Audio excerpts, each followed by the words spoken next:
As many noble lords in the debate have observed, the reports on Imran Khan's health are now extremely worrying. So I wonder if the noble Baroness, the Minister, can say what efforts ministers have made to confirm these reports. And following those efforts, have ministers changed their approach to this issue?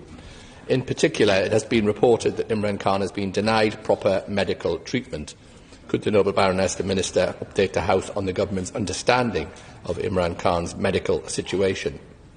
On the specific point of how regularly ministers are pressing their Pakistani counterparts on this point, could she please say when a minister or official last raised the Imran Khan case with the Government of Pakistan, and can she say what action the Government of Pakistan has taken, if any, in response to that engagement?